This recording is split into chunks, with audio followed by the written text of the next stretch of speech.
All right, it is time once again to spin the wheel of problematic and see what is problematic this week. All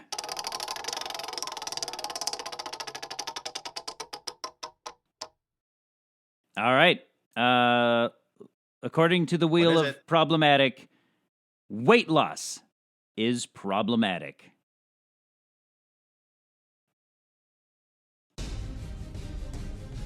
Prophecy foretells of a podcast so stunning, so brave, that it could only ever go by one name. A show so woke that it became its own gender. A show so hot that we'll understand if it turns you gay. You're listening to Stunning and Brave with Chris Cowan and Nate Henderson. Hey, welcome once again to another edition of Stunning and Brave. My name is Chris, and with me here is... You're cracking up, Nate. What's going on? My name is Nate. You were expecting me to say something after that wheel revelation, weren't you?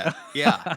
I can never tell when you're going to hit that intro or if you're just going to, if you're going to just let me ramble on. Yeah, very, very funny wheel of problematic. That's great. I can't wait for all the little things that are in store in this episode, given the main topic. It's fantastic.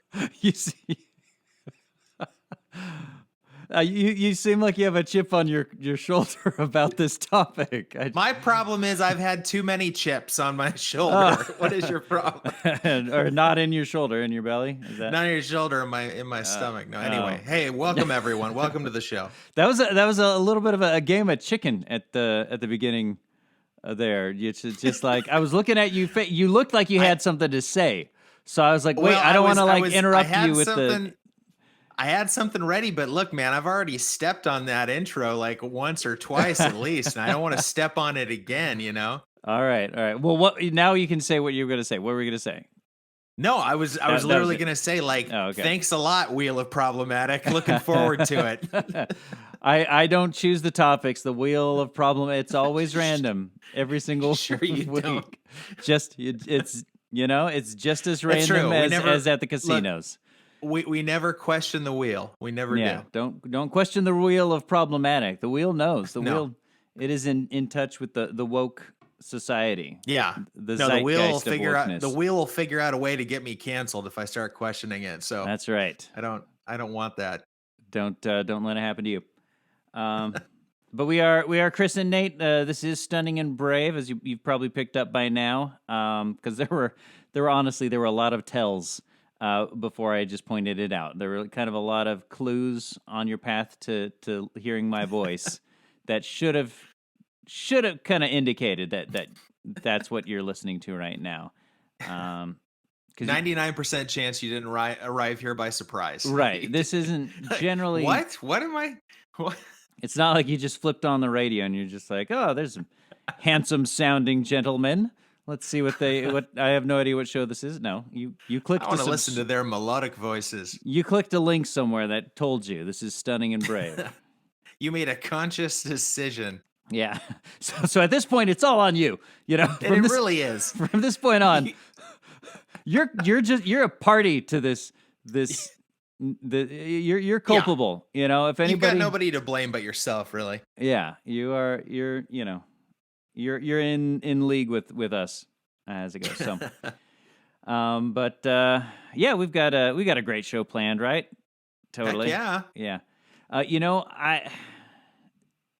you pretty strict about there's different? I've noticed with masks, there's different levels of mask wearers. There's the people who are just defiant and won't wear masks under any circumstances. Sure, they're just shaking their fist at the authorities. They're so anti-mask that when they're going under for surgery, they're like, no, don't you put that it's worth laughing gas mask pain on me. I'm a man. This is America. Freedom. And then proceeds to scream for the next 3 hours. I can feel my kidney being removed. That is the privilege that we Americans get to have. That is if we so choose it. This is the cost of freedom. I'm pretty sure a doctor or a surgeon at that point would be like, no, I'm not listening to this for the next few hours. Right. I don't care how tough you think you are. You're putting on the mask. And then they probably tried to do the anesthetic with some kind of needle, and then they're like, no, I don't want your Bill Gates gay virus gene. I don't think so. Nice try, Illuminati. I don't want to walk. I'm not walking away from here with a barcode in my bloodstream, okay? Right. Thanks very much. I don't need your mark of the beast. And then there's the next level, which is more like people who kind of try to get away with not wearing a mask, but like if someone calls you at it, like you go to Target and someone's like, hey, do you have a mask? And you're like, yep, and you keep walking by. And then... Sure do. I sure do.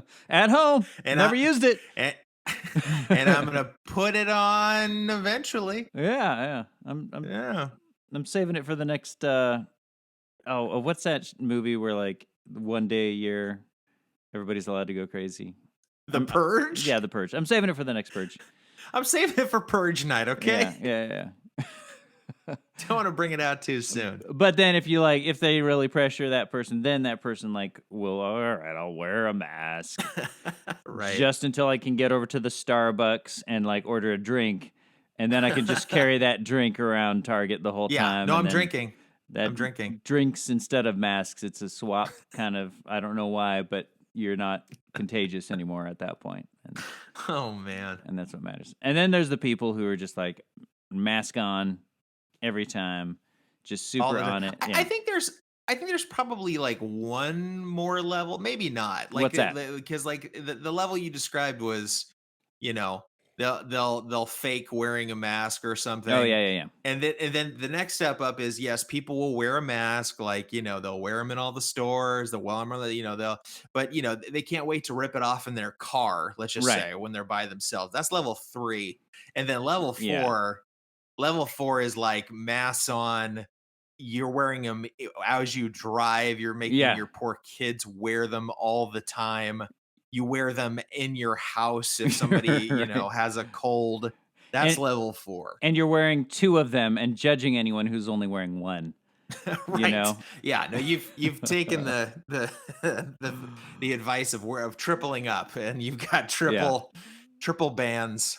I love the moving goalpost with the masks that's happened, like, because now that I think Fauci was like 2 masks are more effective, and it's like, well, no, duh, because a bubble suit is more effective. Like, obviously 2 masks is more effective than 1, and I just love that, like, there's certain people who will just be like, oh yeah, 2 masks are more effective.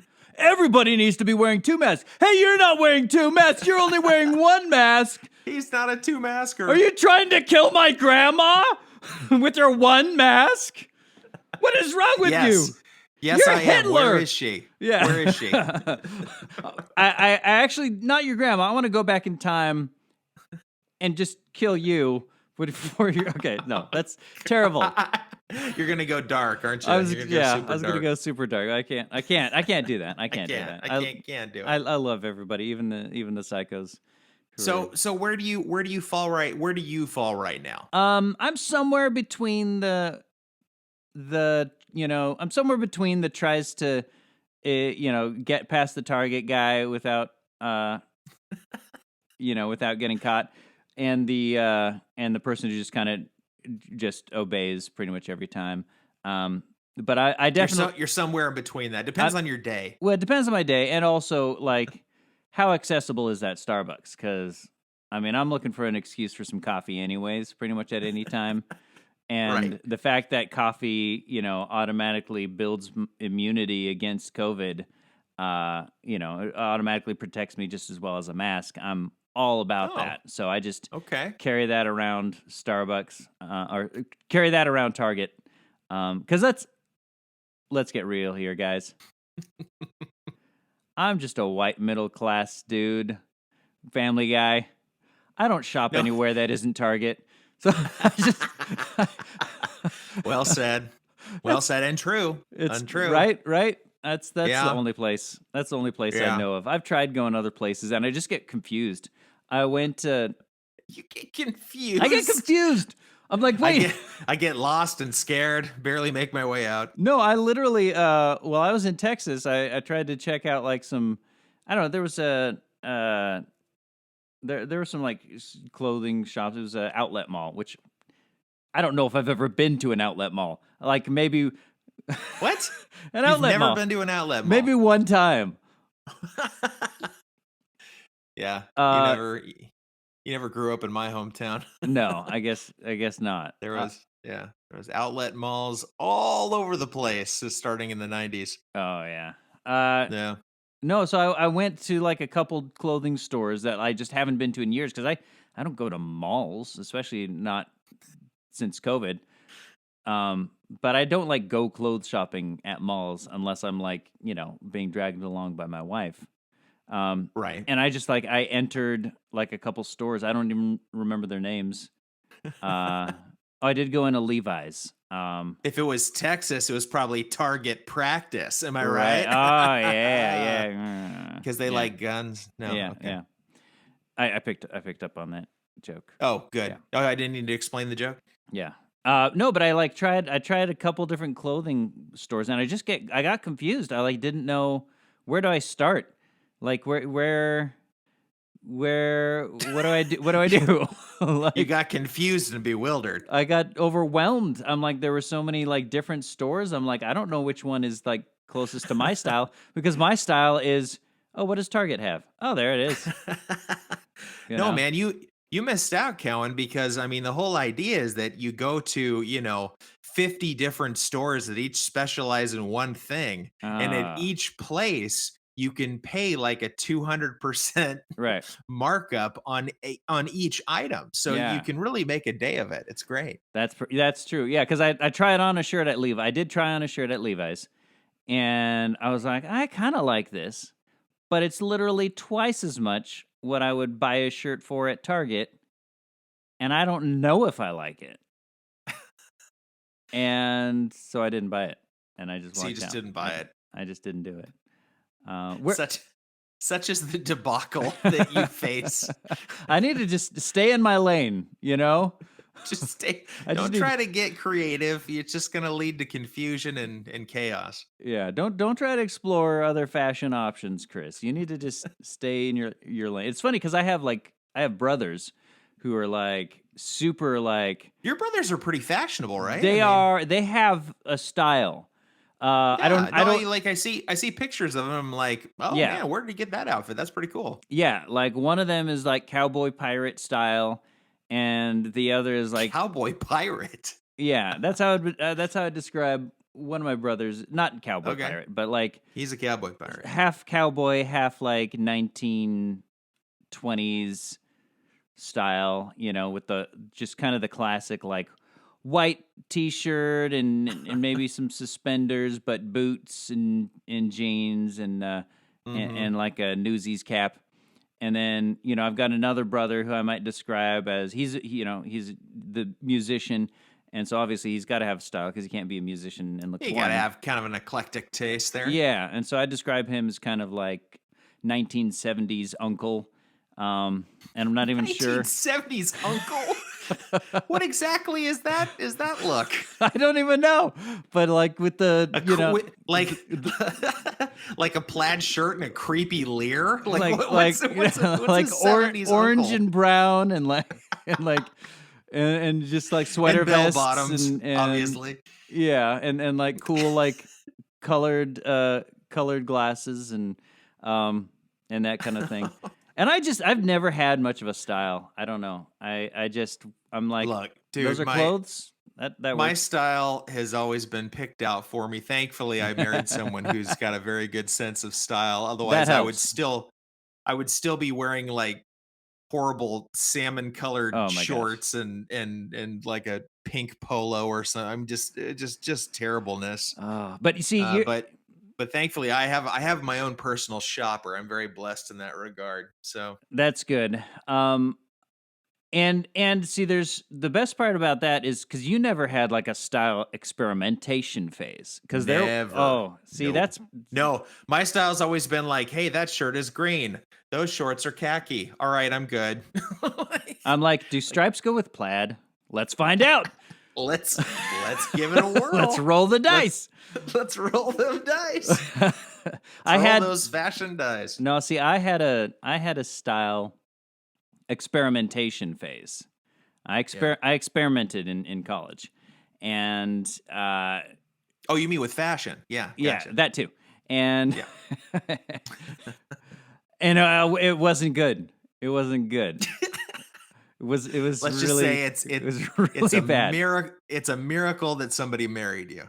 It really is. I actually remember one of my brother who's actually he's the more stylish one of the more stylish brothers. His girlfriend at the time just looked at me one time and was like, "Chris, whoever you marry is gonna have to be able to put up with a lot of weirdness." And she was right. Wow, she had you pegged. Yeah, she did. But she just shook her head and just kind of. But you never did anything super wild. Like that's my regret is I freaking dyed my hair bright red, like the primary color red. Yeah, no, I've never had an inclination to do that. I don't think I've. That's because I would argue that the only thing that has changed since when I was little has been a haircut. And now a much better sense of style for the last the last many years, because my wife has graciously helped me out with that. That is good. But it's about acknowledging your limitations. I have no sense of style.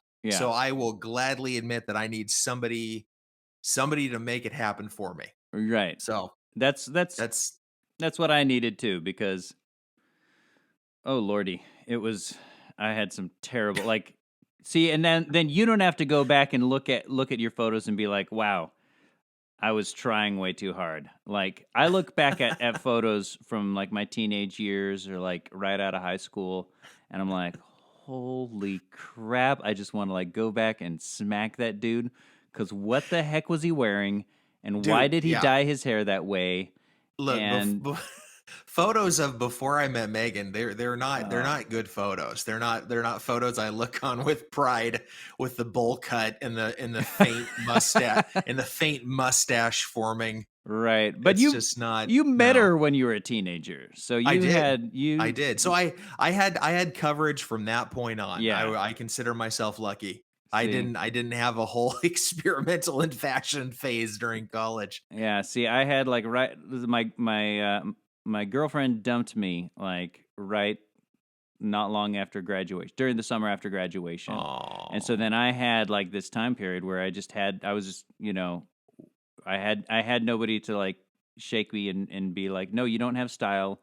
Let me take care of that for you. Stop doing this. And so it's a miracle that I found anybody, because this is not going to end how you think it will. Yeah, it was rough, but yeah. Well, so you finally came to that point eventually. I did.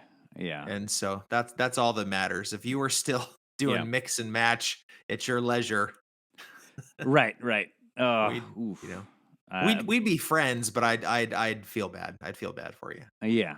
Well, yeah. You probably still should, because it's inside. It's just buried under all this. It's just ready to come out. One of these days, oh man, that midlife crisis is gonna hit, and I'm just gonna be like, oh, chevron and plaid is my new identity, and I'm dyeing my hair pink. You're gonna walk into the family room and your wife is just gonna pass out from sheer embarrassment. Yeah. Yes. That's what's gonna happen. Where do you fall on the mask spectrum? I'd say somewhere between 2 and 3. I want to say like mid-level. Like I'll respect the store's wishes as far as the masks go. Yeah. But I can't wait to take it off and be defined in my own car. Right. super defiant. Yeah, So no, defiant. Yeah. I'm a rule follower. I try to follow Nice. the rules Good out for of you. respect. Good for But you. every now and then I'll steal into an aisle that doesn't have anybody, and Oh. I'll take off that mask for a breath of fresh air. That's as big of a rebel as I am. Yeah. Oh, I think there's another level on the spectrum, a lower Is level, there? where it's the people who wear the mask but wear it like under their nose. Oh my gosh, yeah, they're a whole other level. Yeah. They're they're they're a But level somewhere out in limbo. I don't know how to classify those people. right. No, to me, it's like, yeah, it's, I think there's studies that have shown that masks are helpful, and maybe not the bandana, but The certain the masks are gators. probably helpful. Yeah. So gaiters, that's my thing. I've started wearing a gaiter. Oh wow. Good Yeah, lead in, man. yeah. And I gotta say, I'm digging the gaiter, because I'm always like forgetting my mask, but like I can just have my gaiter around my neck. Sure. Plus, it makes me feel like I do have some style, because it feels like an ascot, and It feels like it. it looks like if you at first glance you'd be like, oh, why that Yeah. charming, stylish gentleman is wearing an ascot. He must Oh, look own at that. a He's an yacht and some asshat. I property mean, or he's something. wearing an Yeah. ascot. That's great. Right. But yeah, so I've That's funny. started doing that, and I'm pretty sure it's so it's so sheer. There's no way it's doing any actual good, but it makes that Starbucks employee feel better, and It's like tissue paper thin. yeah, I mean it's psychological. It's like, I don't know. I mean, just for me, it's like I might as well just wear you might as well just put on a wristband and be like, I'm protected from COVID. right. But it's like, Yeah. why aren't you wearing your wristband? Yeah, it's like single ply I toilet paper. The benefits are completely psychological. There's a 1% shot it's gonna block something. Right. You ain't cleaning anything up with that. No. No. Yeah. So that's yeah. Well, So hey. gators, I've taken to the gator, and but then I if you get one with a pattern, then it's kind of like, well, how does this Yeah, I think if I started wearing what a does this gaiter, go I'd with? feel like I feel like I was about to rob an old West bank or something. Just Yeah. like just with you're just gearing up, and Right? it's like, yeah, That's what's awesome about it. It feels pretty like cool. I feel like a cowboy. Like You should really carry around a couple of cap guns, just yeah. like in your pockets. Yeah. They're like, oh, he's okay. He's special. Right. Yeah. No, I should, or a couple of sanitizer guns. That would be the COVID equivalent. Just squirt sanitizer. Just squirting people. People Hey, at 6 feet! random. Squirt! Stick them up and get sanitized. Yeah. Let's see your hands. They don't look sanitary. See them hands? They look pretty dirty to me. All right. Well, let's move on to our very first segment of the episode, and that is Check your privilege. this is the part of the show where we just kind of confess to things that have affected our privilege in some way recently.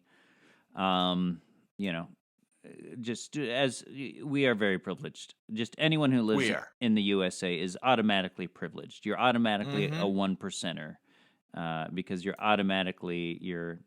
you're more well off than like 99% of the population. So of the planet. So you're automatically privileged, and the key there is to always feel bad about it. Wallow in especially if you're white, your white guilt. Wallow in your Americentrism. Is that the word? You got that? I don't know if that's the right word, but I'm going to go with it. And, all right, move on. And just feel bad. Yeah. So my son, I've told you the actor. Yes. He's actually he's going to be in a school play, and so I'm super excited about that. And yeah, you and I both spent several of our young years in school plays. We do have the experience with that, yes. And so it's always fun to see, like, the generation of kids creating terrible forms of entertainment.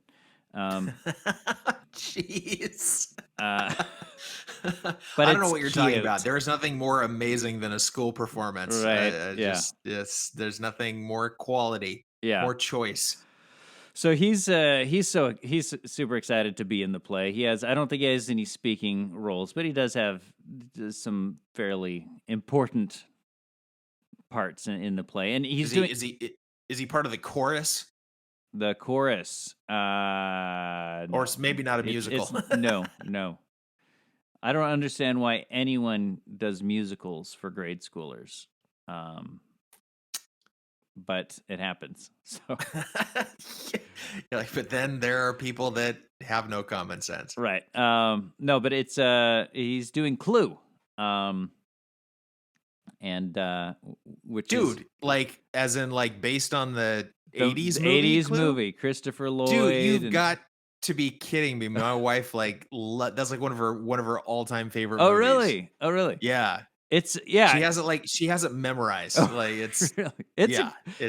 With Tim Curry and Christopher Lloyd and various other. Yeah, it's and so, like, in preparation for that, we're like, oh well, let's watch the movie. And you forget things. It's been a few years since I've seen it, and you kind of forget some of the content in that movie. Well, yeah, and it's not. It's not for kids. Are they doing like an abridged version? Right. I'm assuming it's an adaptation. They're not going to do a line for line remake of it, because there's some pretty. Not. I do not want to see 9-year-olds making sexual innuendos. No, thank you. But you mean it's inappropriate to have a 9-year-old dress up like a French maid? Is that what you're saying? Yeah, and maybe no cleavage would be good. Oh my gosh, that movie had so much freaking cleavage. And that's an 80s PG for you, man. I know. And the worst part is, like, that even wouldn't have been like that bad. But then, like, freaking Christopher Lloyd, his character just literally anytime the nurse comes by, he's just literally just staring, and it's just like, okay. Is that where the Animaniacs got their hello nurse? Right. Hello French maid. Yeah. So that was definitely I was like, okay, I feel kind of weird like introducing my kids to this. It's a little So you watched it as a family. But we did watch it as a family. Yeah. And it's such a great movie, though. It's such a classic. I love it. It's hilarious. But it was definitely one of those. It was kind of like when we watched Back to the Future, and I'm like, oh, that's right. It has a ton of language in it. And you always wonder how much your kids pick up on, because I feel like I didn't pick up on stuff nearly as much as my kids do. I feel like my kids are like way more like aware of like the story and stuff, like I mean, sometimes watching a movie, sometimes it's surprising, like what you think your kids may not process, but they understand all of it. They're sharp. Yeah. So I'm kind of like, I'm wondering how much of that they picked up on. Because there's a lot Clue. The movie Clue opened their eyes. Yeah. A lot of the clues were not quite so subtle. So, but good point. But that's hysterical, man. I gotta tell my wife that's what your son is in. Right, she's gonna lose her mind. Yeah, I'm sure you guys are going to be welcome to come check it out. I'm sure it'll live up to the prestige that the original movie has in her mind, and totally won't destroy it for her at all. No, not at all. But I'm just excited that he's doing that, and he's excited to. Good for him. That's be great. Doing it and stuff. So that's cool. That'll be fun. How about you? What have you been up to? Well, the kids and the wifey were off for a week from school. I'm sorry to hear that. President's Week. Yeah, well, aside from that, um, it's slow as work a little bit, but it was nice to Oh, all nice. hang out. I'll be honest. Were you working from home during Yeah, that whole no, week? I work from home full time now, Yeah. so that's yeah. I was here. They were here, Oh, so you can fun. imagine how fun summers are. Um, but this was for a week, but it was still, Yeah. So we decided, hey, we gotta get out of the house. And my daughter had been begging us for a while. She says, I want to go to the snow. I want to Mhm. go up to the snow. And the sad thing is that up until we made this excursion, my kids had never been to the snow. had not Oh. had not been once, which is a shame because we live like an hour and a half from it, Yeah, we're basically. we're pretty close to From the snow. Yeah. an hour and a half from some good snow. So Right. but because of, temperaments and things like that, we never made it up the hill. So Yeah. we decided we weren't going to do the whole, ski lessons or anything like that. We're Right. like, we're just gonna do some sledding, we're gonna do some tubing, we're gonna keep it nice and basic, and we're gonna try to prevent anything bad from happening whatsoever. uh because knowing my daughter, it could set her off. She gets these expectations, man, and it's Right. Right. and so we want to keep it, we want to set the bar low, and then if we go higher, then it's like great. Right. But so we go, and I because I'm such a thoughtful person, I go looking, what was it, like a few days before we go up, at a big five, where of course they're just completely cleaned out. Oh, of I course. can't find, so all I can find are just those cheap, flimsy plastic discs, those discs Yes. that you just hold on for dear life, and you better be wearing gloves because your fingers are gonna bleed if you're holding Yeah. on, gripping these You discs on the side. you have no way of steering those things. They'll just No, you no, try you to don't. steer it and you'll just Which spin in circles. which is what I realized when my son was brave enough to sit on that, because we rented a Right. tube there, and then we had a couple of these plastic discs, and so naturally, my daughter says, okay, I'm tubing first, and so Right. okay, and so I say, Noah, you've got the plastic disc, man. We're gonna see how this goes, Right. and so he like gets on, and I kind of give him a push down this like already groomed, sled Yes. lane that the place has, and man, and so there's always that fear, like when they turn around, and now they're just going backwards Oh, yeah, yeah, at, yeah, at a yeah. pretty good clip, and you Oh, yeah. realize that all he has to do in that disc is lean about 5 degrees to any direction, and that disc is just gonna catch in the snow, and he's Right. just gonna fly out of it. But Yes. for him being absolutely terrified, it was he had fun. That's good. He that nobody fell out, That's and we impressive. determined very quickly that my daughter was going to be 100% tube Oh, the yeah. whole time, because I was like, Gives you that there low is no center of way. gravity and the yeah. Yeah, so we just said, all right, so she gets the tube. They took turns using the tube, but every time she went, it was tube only. Right. But because I was like, I just know what's going to happen if I put her on a disc and she starts going backwards, and she's going to completely freak out. And you just see in your head, just your Right. You your see it child play out. Yeah. do, just doing these somersaults, and then just completely being like you said, laid out at the bottom of the thing, and you're up Right. at the top, so you can't. There's Right. no easy way to get down there unless you grab a disc and have it yourself. Right. But all in all, I can say it was fun. Boy, you want to talk about like coincidental as far as the problematic topic goes.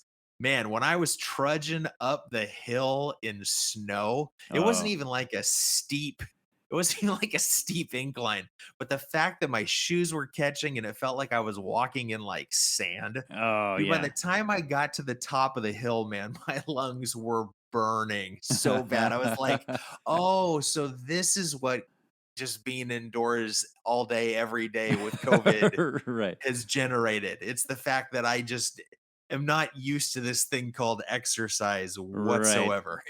Oh my It was gosh. it was very eye opening. But no, we braved it. We were there for probably a few hours. We got to do everything on her snow bucket list. We made a Oh, nice. snowman. We let her eat the snow. It was kind of yellow, but it was fine. Yeah, so And then we did the sledding thing, and so she got her first snow experience. Well, his first snow experience too. And my goodness, praise the Lord, it went off without a hitch. And we actually will not hesitate about going back in the future. So that's good. that's awesome. I feel Yeah. like I don't know. I kind of feel like having some kids fly off their sleds and like lose a tooth or two is kind of part of the initiation process of Oh, going don't get me sledding. wrong. And That would be like YouTube gold, but yeah, I didn't. maybe not My on the first goal, time, I guess. my But goal was not to get material for fail videos. oh, okay, I was desperately hoping that everything would go right, so that mm. because at that point, it's one thing if something goes wrong. I think I shared on the podcast too earlier. We went miniature golfing, and my daughter wiped out, and I had to Oh yeah, drive yeah. home for 15 minutes with her just Oh yeah. wailing. Okay, so but no, you're up in the mountains now. You're an hour and a half away from home. Uh, So if something happens, I'm not, no, I'm sorry, you'll have to stay here. I'm not listening to crying, you know, you can always halfway just halfway home. just kind of, you don't need an ice pack. You can just kind of bury her in the snow and then And that's preserve what her we for the did. Yeah, we EMT. did. We just kind of, I kind of, pushed her head in just a little, probably a little too firm. But no, I mean, snow is porous. She could Yeah. Oh kind of yeah. breathe, and it Totally. was fine. Yeah. It Totally. was fine. It was fluffy. It was, it's great. We went up. So anyway, no, but it was good. It was a good experience. It's been forever since I've actually like played in the snow. So that was kind of Yeah. like that kind of took me back to when my family went to the snow as well. It's been a long time since I've done that. So it was really great. That's awesome. That's awesome. We went Yeah. up to the snow too, but didn't do any snow activities because it'd kind of been sitting around for a while. So we just kind of visited a little town that we love that's up in the snow and kind of That's cool. walked around, visited, and That edge of the highway snow that just looks like right, just the dirtiest stuff you've ever right, seen. right. And my youngest, of Looks, course, he wants to eat the snow, of and so he course. kept trying to go for like the really old, dirty snow, and we're like, nah, it's You're like, dude, just a 30-second walk in that direction will bring right, you to something that's not so questionable. right, right. Yep. Yeah. So Well, kids are all about convenience, man. It's not. absolutely, yeah. Yeah. All right. Well, that doesn't get much whiter in your privilege than having a snow day. So, I see what you did there. yep, yep. All right, let's move along. The Social Net Jerk. All right, this is the part of the show where we find people on the internet just kind of saying or doing kind of dumb things. Just kind of, we all have our moments, and thanks to the internet, we get to see everybody's moments. Some people have a lot more moments than others. Yeah, and some people are kind of stuck in a moment. That's a song, isn't it? I can think of hanging by a moment, No, but no, that's no. about it. Isn't it like a U2 song? Like, you've got to get yourself together. Oh now you're my stuck gosh! in a Yes. moment. Oh yes, that is a U2 song. Can't Yes. get out of it. Yes. That's One of their most popular by far. oh, totally, for sure. I don't know. Just blew Joshua Tree away. Right. All right. So somebody shared this screenshot in a Facebook group I'm in, and basically, it was a conversation they had with an admin of another group. It's a group that is anti-dieting.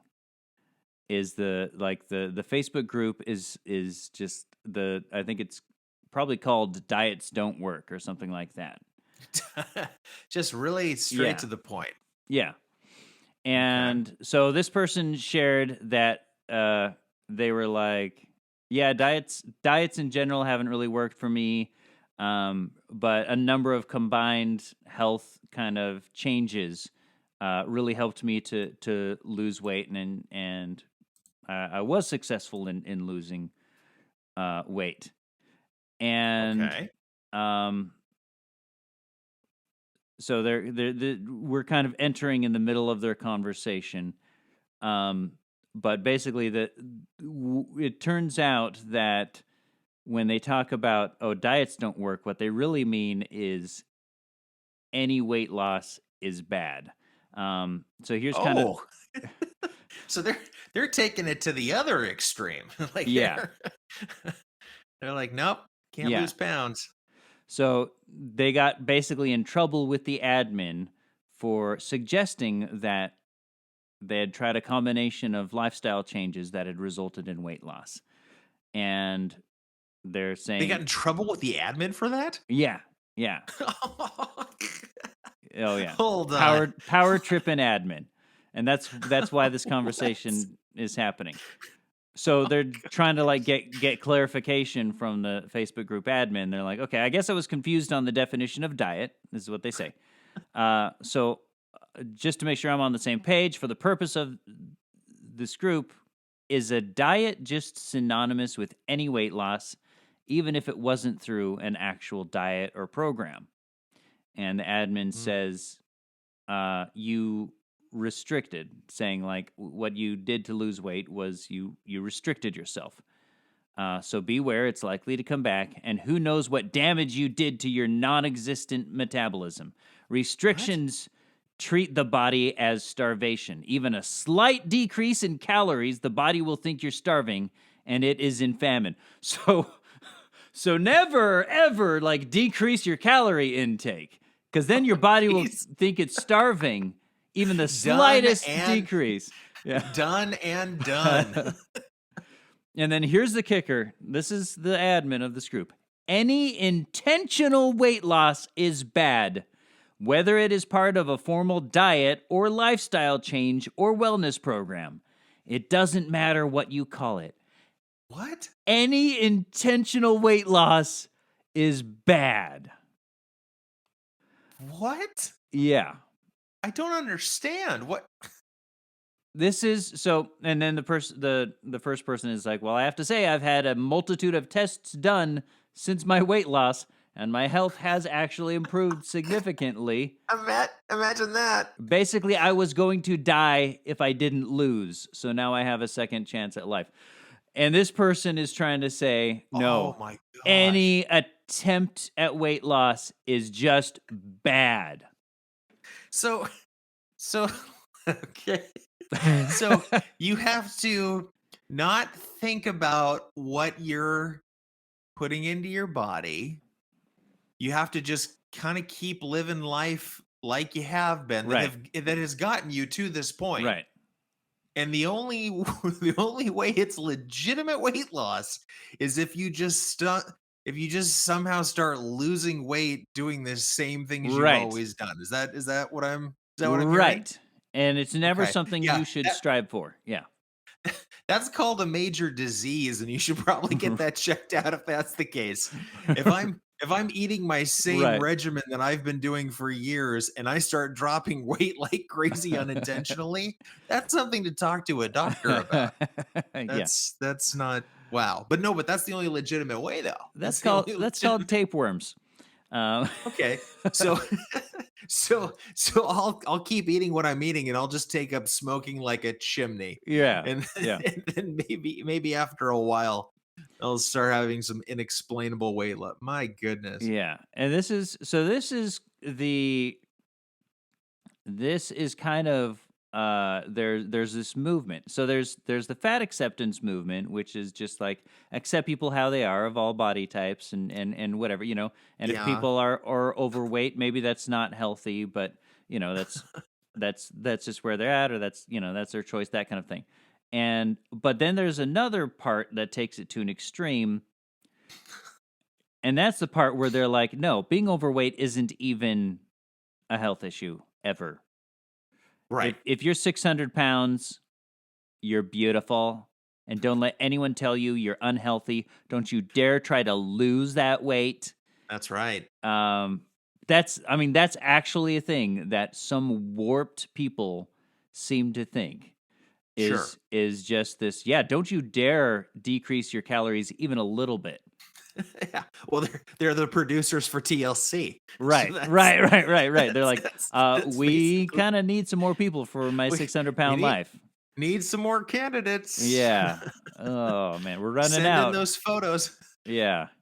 It's so weird because like, and they'll call you, like, I've seen people like, have you heard of fatphobic? Fatphobic. Yes. That's what they will call. Is it a show or no? Condition? It's like calling someone transphobic or homophobic or whatever. Oh, okay. All right. It's the new phobic. You know, you gotta. Okay. So people are just afraid or afraid of no. That's just people. That's just a label. Oh. It's like, you know, homophobic people aren't generally just like. Oh, I got you. Okay, so you're giving somebody who's overweight a hard time. You're considered fatphobic.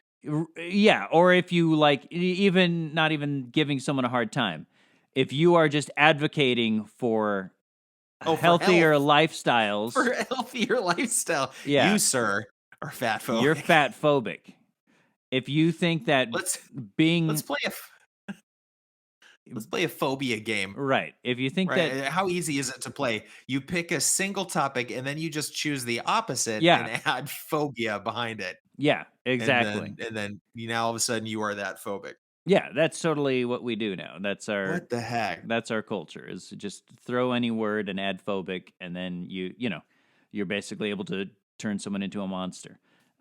So if you think that, being, excessively overweight or whatever is probably not the most healthy, thing to do, then you're fatphobic, because it's totally healthy. And it's like, dude, give it time, man. That term is gonna be right up there with all the others nowadays. Oh, I mean, it's already on its way. It's totally on its way. It's already building that as society is detaching from actual science, and they're just gravitating towards, well, I'm going to call this science even though it's not. We've seen that happen with the whole gender identity issue, where people are like, well, my feelings are the main thing here, not my chromosomes. And so therefore, what I feel is true, and it's science. And it's the same... Feelings trump biology. Exactly. And it's the same exact thing as it's the same exact principle here. You have people who are like, well, my feelings are that I'm fine the size I am, and that's a fine thing to do. But then, therefore, the logical conclusion is not, and therefore I'm healthy however I'm at. The logical conclusion is I'm fine with how I am, and all the risks and rewards that come with that. And so it's just kind of. And then what a topsy-turvy world we live in. Well, and there's like actual people who will be like, if it's triggering if you mention, oh, you lost weight. Well, so you're fatphobic then, because even if, like, I've seen this happen multiple times where like someone posts, hey, I worked really hard and lost some weight, and then someone else jumps on and they're like, could you put a trigger warning there, because that's fatphobic to celebrate your weight loss. And it's like, okay. So it is... You can't win. Yeah. You can't win. No. Everything everything is problematic. That is kind of the ongoing theme of our show.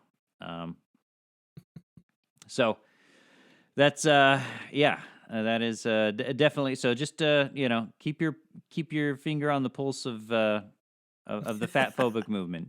And if you do lose weight, don't tell anybody. Yeah. Apparently, don't post any pictures of your achievement. Right. Don't do anything. Yes. And while you're keeping your finger, fatphobic label is coming for you. And while you're keeping your finger on the pulse of the fatphobic movement, just check that heart rate. It's probably not at a healthy level. All right. Neil deGrasse Tyson. Have you heard of this guy? I have. Yeah. deGrasse. deGrasse.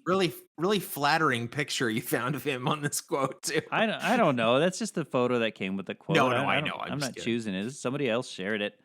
Yeah. So explain to those who maybe don't know who is Neil deGrasse Tyson. He's the smart science man. He knows the science things. Smart man. He's just he's one of those celebrity scientists, like your Bill Nye or Carl Sagan. God rest his soul. I don't even know what. Oh, was that a dig at Carl Sagan? And I just walked right over it. Yeah, it did. It's fine. I'm sorry. Making a joke about his, where he's at in the afterlife. Oh, in the cosmos, of course. In the cosmos, of course. He's back to being Stardust. Yeah. Speaking of cosmos, Neil deGrasse Tyson hosted that show that was on the cosmos. Yeah, did you watch that one? I didn't check it out. I did not. I think I watched part of it, and I wanted to watch more, and I just didn't. Gotcha. No, but no, he, I don't know what his like actual scientific title is. What is like astrophysicist? Or yeah. Brainiac, bio, astrological guy. Whoa! Throwing all those big words out there, Nate. I know. You're the smart science man. Yep. That's what a 4-year degree gets you, ladies and gents. Right. That's what it'll do. Yeah, I think astrophysicist is something like that. He studies stars, so basically an astrologer. I think. Sure. Same thing. But not super adept at theology, apparently. No. So this was a quote that popped up from an interview he did recently, and it's been making the rounds. I had to go and confirm and check the interview and make sure this was an actual quote because I was doubtful. I was playing the doubting Thomas, if you will. Oh, I see. That's gonna tie in really nicely. So, you want to read this wonderful quote? Oh my goodness. Yeah, sure. Why not? Yeah, let's. And then I just can't wait for somebody to isolate my audio 20 years from now. Right. Let's see. He says, Jesus Christ rose up from the tomb. Well, he's the Son of God, and now he's like God's spirit at this point. Why would a spirit need to move a rock? Why not just pass through the rock? But also, why wait for the guards to go to sleep? That was Neil deGrasse Tyson. Apparently authentic quote. An authentic quote trying to analyze something he's clearly never read. Have you opened a Bible, Neil? Right. Have you searched through the gospel at all? Right. You're making stuff up. Like Jesus rose from the dead, so now he's like God's spirit. So why would a spirit need to move a rock? Why not just pass through the rock? You have no idea what you're talking about. Like that's not a thing. That's like if I was like, yeah, Mr. Science Man thinks he knows so much about stars, then if shooting stars are real, then who's shooting that star, huh? Yeah. Get him, Cowan. Yeah, who's got the big star-sized gun that's shooting all these shooting stars, huh? Good point. Yeah, Mr. Science Man, not so smart now, are you?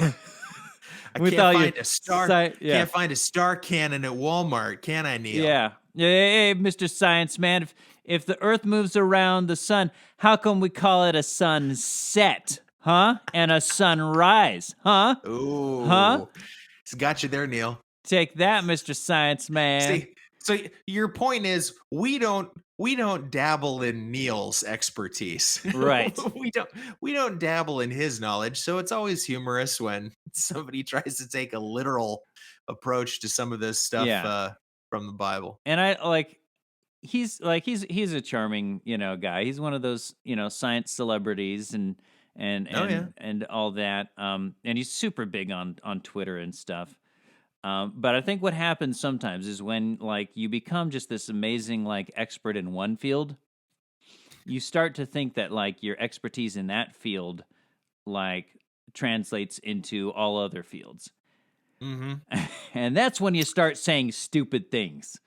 I remember seeing him tweet this really profound tweet. It's just nobody's ever said anything this profound before.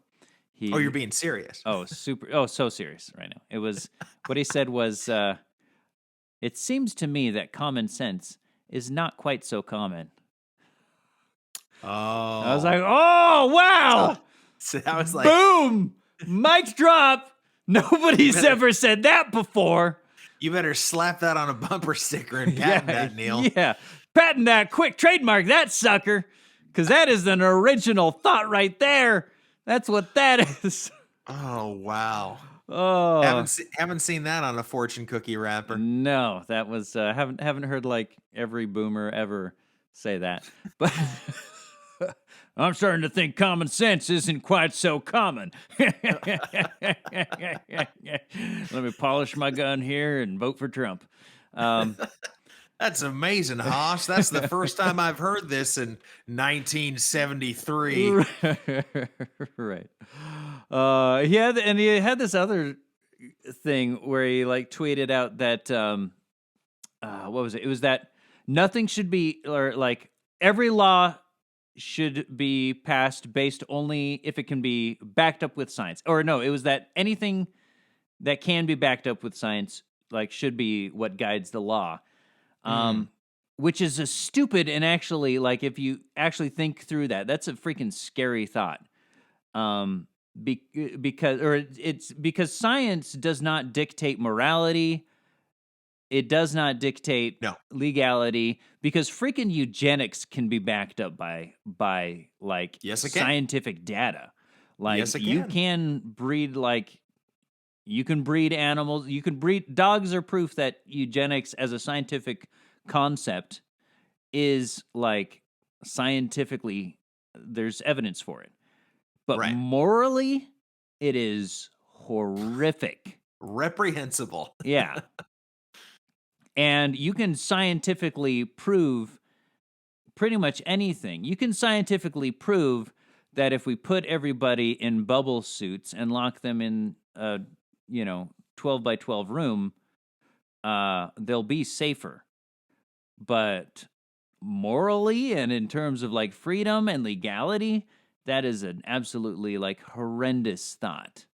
So, and there are so many laws that you can't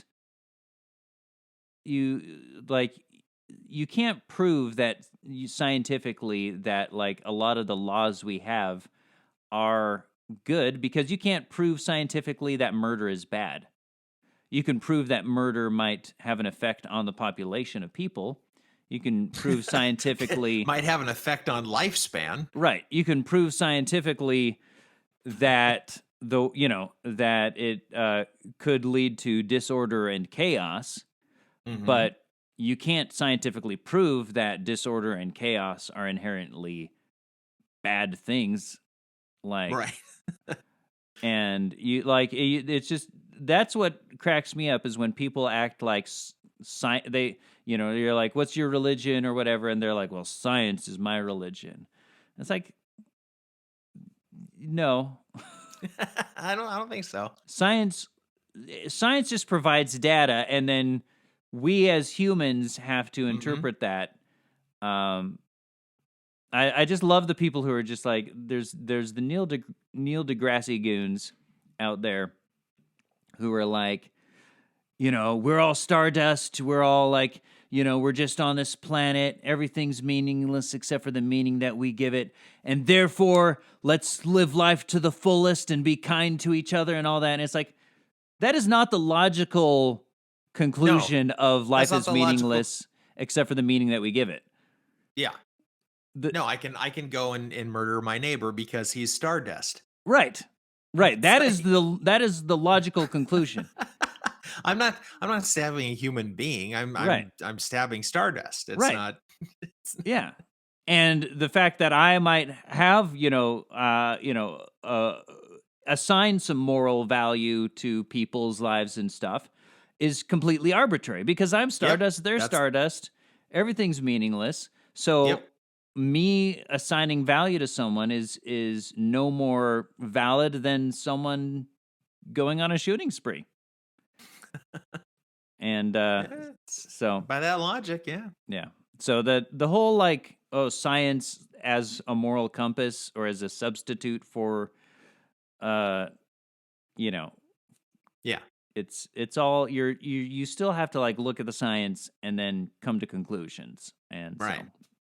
Well, and also, and just a little footnote there, Neil. I think you confuse the guards with the disciples because the guards didn't go to sleep. Right. They actually fled in terror and shook. Right. Because they were present and very awake when the according to I don't know if you've read this the Bible. According to that, they yeah. It's always one of my favorite things. I mean, this is true of really anything. I was gonna pick on atheists in particular because one of my favorite things is atheists who are like, "Oh, Christianity is so dumb," and then they're like, give these reasons for it, and it's like, well, literally, what's that quote from The Last Jedi? Like, literally, every word in that sentence was wrong. Yeah.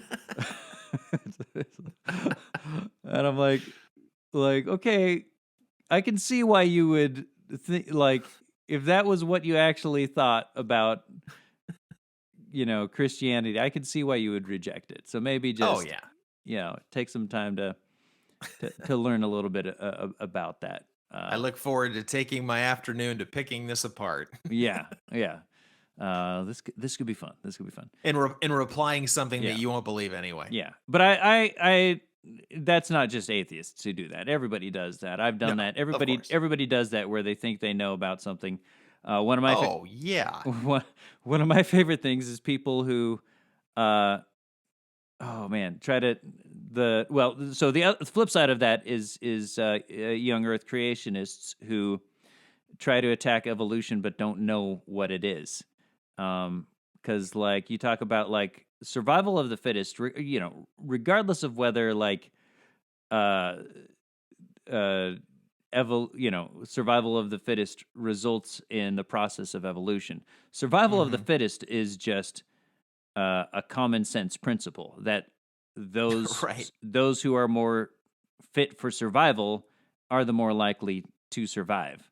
Mm-hmm. That's just like that's just a fact. It's a common sense, which I know Neil deGrasse will probably tell you very cleverly.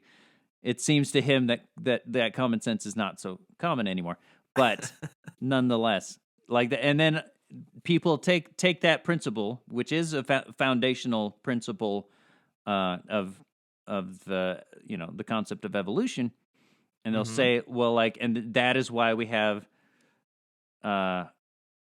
That's the reason for Nazis is because survival of the fittest was just, if you're going to believe in this, in survival of the fittest, then that leads to being a Nazi because then you have to act that out, in socially and principle and stuff. To its conclusion. Right. Yeah. But that's about as dumb as saying like, well, I believe in gravity, therefore I'm going to push people over, like... It makes no sense. Like, just because gravity exists, I have to do it. I have to start shoving people and tripping them and tossing them off cliffs because gravity is real. Therefore, it doesn't actually compute. So, I must prove it. Try to learn about the moral here, friends. I need some kind of stinger for the moral of the story. But the moral, yes, the moral here is try to learn what it is you are arguing against before you argue, because then you'll know what you're talking about and won't look like quite as much of an idiot. And people will be more willing to listen to what you have to say, because they won't be like, this person has no idea what they're talking about, and they just look like an idiot. So this person only keeps talking about what they actually are knowledgeable about. Right. All right. Moving on to our final topic. Ugh, that's problematic. All right. I always sound so sad. This is the part of the show where we discuss our randomly selected topic of the week and talk about why it must be problematic, because as you know, everything is problematic. And so this week, as you heard at the beginning, weight loss is problematic. Yeah, thanks a lot, Will. Yeah, so let's it's very problematic. So let's see. What we like to do here at this point is we do have a Facebook group called the Stunning and Brave Autonomous Zone, or the SBAZ. Yes. Which you are welcome to join on Facebook. And we like to put it out to our listeners there and kind of get their thoughts on what they think is problematic. So let's do that. Always some great feedback. Anne says, what's problematic about weight loss is it doesn't lose itself, ever. It's totally codependent. That's true. Unless maybe you have some kind of, sudden health deficiency, and then, yeah. But generally speaking, yeah, it's that is true. Weight loss is so needy. It needs you to be involved. It can't just handle itself. Mm-hmm. Yeah. Let's see. You want to take one?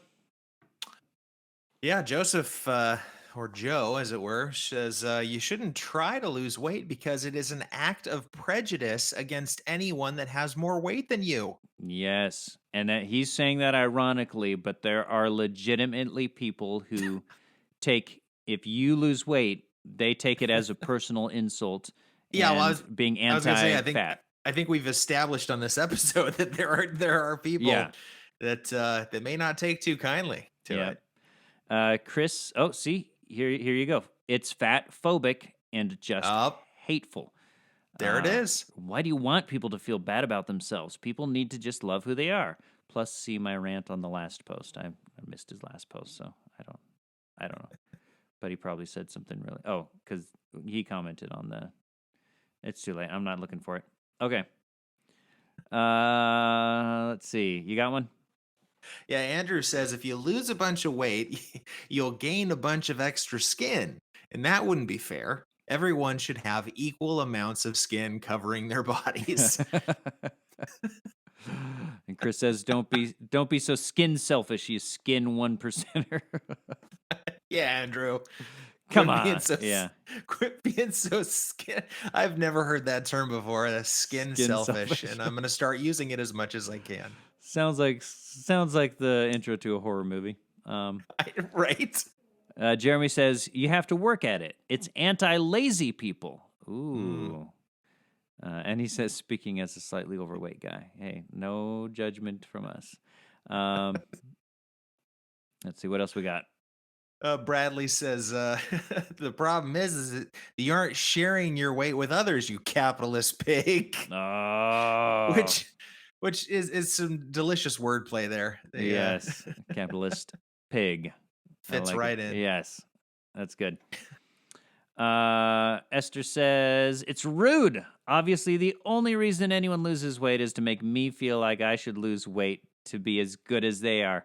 How dare they make me feel like my unhealthy lifestyle is so-called not good. So, yeah, rude. Also, weight loss has to be wanted. It's very needy, really bad. This is kind of like what Ann was saying. You can't I don't know. That's too big of text. Too big. To hear that, Esther, you're not worth reading the rest of the comment for. She doesn't even listen anyways. It's fine. This will be the one she listens to, of course. She'll be like, "Why didn't you read my whole paragraph? It was hilarious." Yeah, it happened with my wife on last week's episode. So that was That's right. That was the one that she listened to. That was last the one. Week. Yeah, we talked all about interior decorating and all that stuff. So that was great. Didn't we?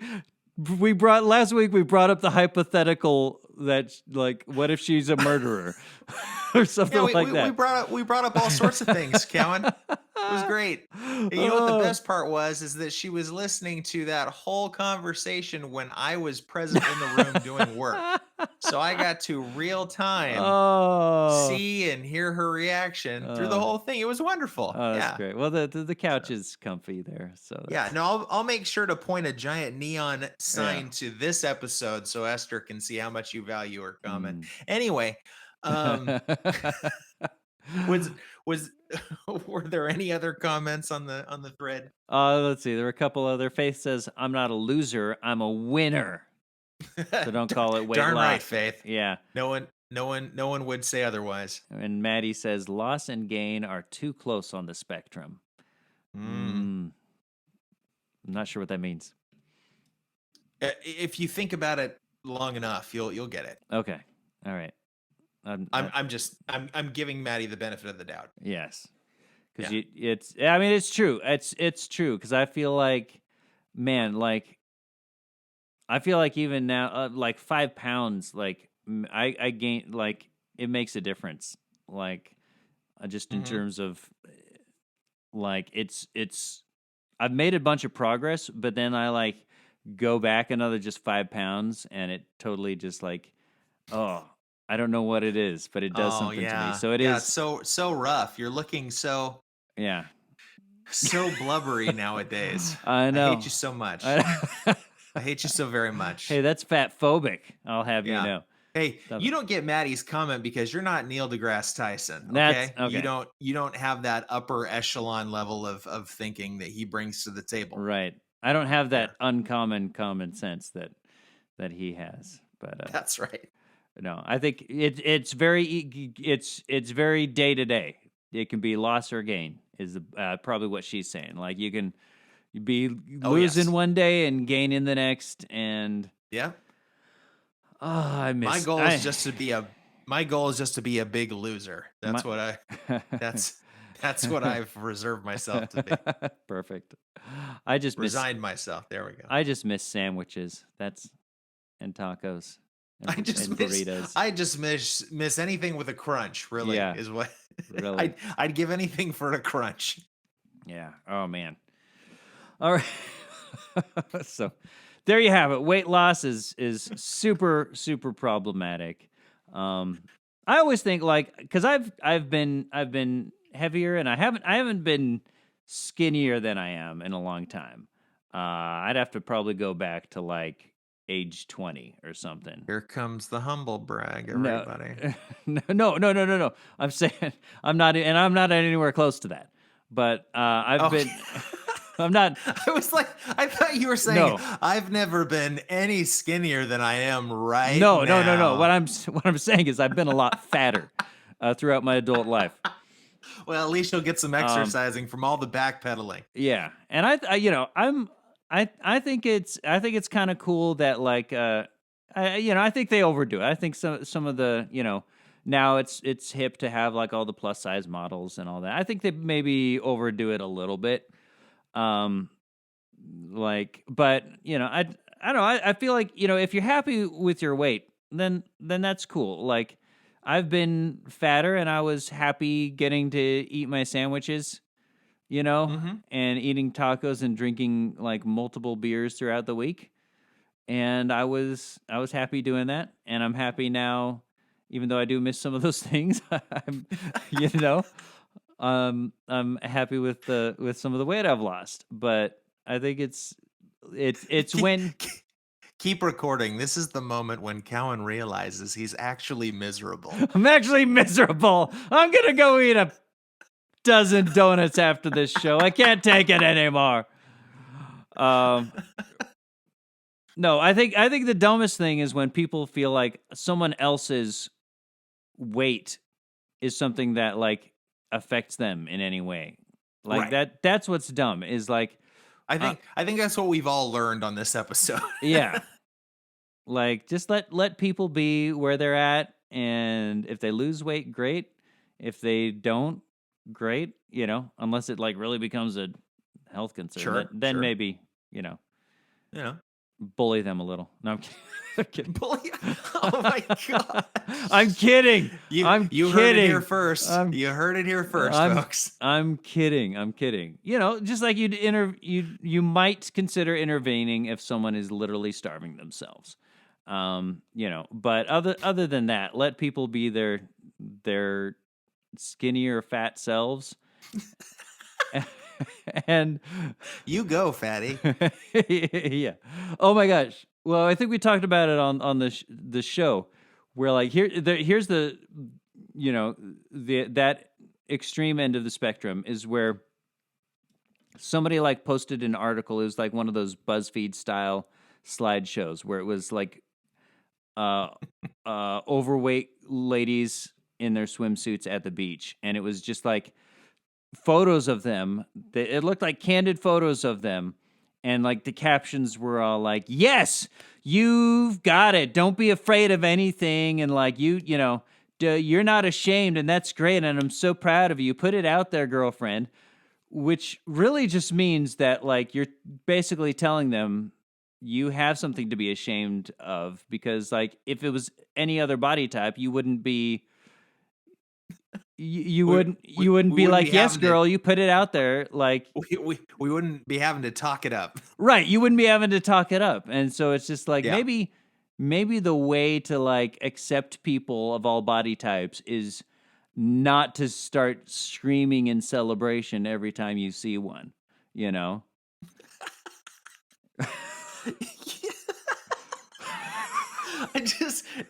can think about it as somebody who would be just overly cheery every time they see an overweight person. Right. Just like, you go with your fat self. Right. It's like when someone says they're gay and then like someone's like, oh yeah, you go, be gay. Just flaunt it. Like, that's just weird. Like, it's just weird. It's the same way. If like you don't go around like stopping fatties on the street and being like, yeah, you fatty, you go.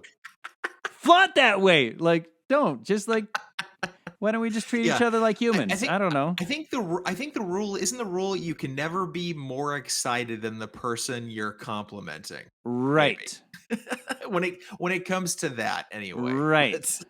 Right. Which is weird when someone like announces their pregnancy and they're not excited, and then I'm like, how do we play this out? Yeah, but then you realize that right away, and then it's almost kind of like you automatically match their enthusiasm by how they present it. Right. Be like, oh yeah, bummer, dude. Well, yeah. So it's not like somebody that with tears in their eyes that says, "I'm pregnant." You'd be like, "Yeah, girl, woo! You go with that baby making." All right. Well, that has been quite a few tangents. More than enough. Yeah, I think we're probably good. Thank you so much for joining us for another fat episode of Stunning and Brave. New plus-sized episode. We've been doing a few of these lately. We might need to consider trimming some weight off these episodes. They've been going over an hour. But I don't know. Would that be fatphobic if we intentionally? That's let's put it out to our culturally sensitive community. All right, we'll do that. All right, well, thank you all for joining us once again. We love you all, no matter where you're at in your weight loss journey. I lost my weights. I haven't found them, so that's kind of where my journey stopped. But I'm hoping I can find them soon and maybe try working on some muscle tone or something. There you go. That's probably skinny. Yeah, no, skinny. You enjoy that. We're gonna quit here, and I'm gonna go have a taco. All right. Yeah. Just enjoy it for me, Nate. Enjoy it for me. All right. We will catch you next time. Bye. Bye. If you're not telling everyone about this show, you're probably a potophobe and a Nazi. Don't be a potophobe. Tell your friends and leave us a review on Apple Podcasts or wherever you subscribe.